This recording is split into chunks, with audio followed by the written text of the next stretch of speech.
नमस्कार दोस्तों, स्वागत है आपका एक बार फिर से हमारे इस चैनल शक्ति शांति में। दोस्तों, कौआ, तुलसी, ब्राह्मण, फल्गु नदी व गाय को मां सीता ने श्राप दिया था।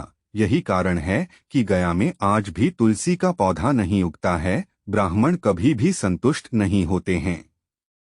इसकी कथा बेहद ही रोचक है। आखिर बिहार के गया में क्या नहीं उगता तुलसी का एक भी पौधा? क्यों ब्राह्मण कभी संतुष्ट नहीं होता? फल्गु नदी सिर्फ नाम की नदी है? क्यों कौआ हमेशा लड़ झगड़ कर ही खा पाता है? कौआ, तुलसी, ब्राह्मण व गाय को मां सीता ने क्यों श्राप दिया था, इसके बारे में कुछ लोग ही जानते हैं। आइए हम विस्तार से इस बारे में बताते हैं। वाल्मीकि रामायण के मुताबिक वनवास के दौरान भगवान राम, लक्ष्मण और माता सीता पितृपक्ष में श्राद्ध करने के लिए बिहार के गया धाम पहुँचे। वहां ब्राह्मण ने भगवान श्री राम और लक्ष्मण को श्राद्ध कर्म के लिए आवश्यक सामग्री जुटाने के लिए कहा।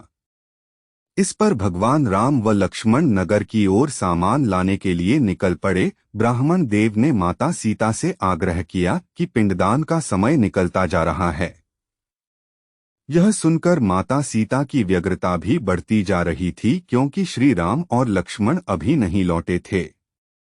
इसी दौरान दशरथ जी की आत्मा ने उन्हें आभास कराया कि पिंडदान का वक्त बीता जा रहा है। यह जानकर माता सीता असमंजस में पड़ गईं। तब माता सीता ने समय के महत्व को समझते हुए यह निर्णय लिया कि वह स्वयं अपने ससुर राजा दशरथ का पिंडदान करेंगी। उन्होंने फल्गु नदी के साथ साथ वटवृक्ष, कौआ, तुलसी, ब्राह्मण व गाय को साक्षी मानकर स्वर्गीय राजा दशरथ का पिंडदान विधि विधान के साथ किया। इस क्रिया के उपरांत जैसे ही उन्होंने हाथ जोड़कर प्रार्थना की तो राजा दशरथ ने माता सीता का पिंडदान स्वीकार कर लिया। माता सीता इस बात से प्रफुल्लित हुईं कि उनकी पूजा दशरथ जी ने स्वीकार कर ली है। इसके बाद उनके मन में संशय भी हुआ कि प्रभु राम इस बात को नहीं मानेंगे, क्योंकि पिंडदान पुत्र के बिना नहीं हो सकता है। थोड़ी देर बाद भगवान राम और लक्ष्मण सामग्री लेकर आए और पिंडदान के विषय में पूछा। तब माता सीता ने कहा कि समय निकल जाने के कारण उन्होंने स्वयं पिंडदान कर दिया। प्रभु राम को इस बात का विश्वास नहीं हो रहा था कि बिना पुत्र और बिना सामग्री के पिंडदान कैसे संपन्न और स्वीकार हो सकता है। इसके बाद माता सीता ने कहा कि वहां उपस्थित फल्गु नदी, तुलसी, कौआ, गाय, वटवृक्ष और ब्राह्मण श्राद्ध कर्म की गवाही दे सकते हैं। भगवान राम ने जब इन सब से पिंडदान किए जाने की बात सच है या नहीं पूछा, तब फल्गु नदी, गाय, कौआ, तुलसी और ब्राह्मण पांचों ने प्रभु राम का क्रोध देखकर झूठ बोल दिया कि माता सीता ने कोई पिंडदान नहीं किया है। वटवृक्ष ने सत्य कहा कि माता सीता ने सबको साक्षी मानकर विधि पूर्वक राजा दशरथ का पिंडदान किया है। पांचों साक्षी के झूठ बोलने पर माता सीता ने क्रोधित होकर उन्हें आजीवन श्राप दे दिया। इन्हें मिला था श्राप।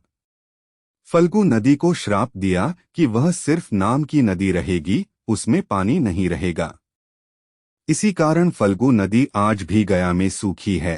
गाय को श्राप दिया कि गाय पूजनीय होकर भी सिर्फ उसके पिछले हिस्से की पूजा की जाएगी और गाय को खाने के लिए दर बदर भटकना पड़ेगा।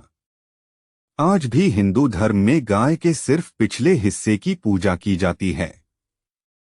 माता सीता ने ब्राह्मण को कभी भी संतुष्ट न होने और कितना भी मिले उसकी दरिद्रता हमेशा बनी रहेगी का श्राप दिया। इसी कारण ब्राह्मण कभी दान दक्षिणा के बाद भी संतुष्ट नहीं होते हैं। माता सीता ने तुलसी को श्राप दिया कि वह कभी भी गया की मिट्टी में नहीं उगेगी। यह आज तक सत्य है कि गया की मिट्टी में तुलसी नहीं फलती। और कौआ को हमेशा लड़ झगड़ कर खाने का श्राप दिया था। कौआ आज भी खाना अकेले नहीं खाता है। दीर्घायु का दिया था आशीर्वाद। माता सीता ने जहां इन पांचों को श्राप दिया, वहीं सच बोलने पर वट वृक्ष को आशीर्वाद दिया कि उसे लंबी आयु प्राप्त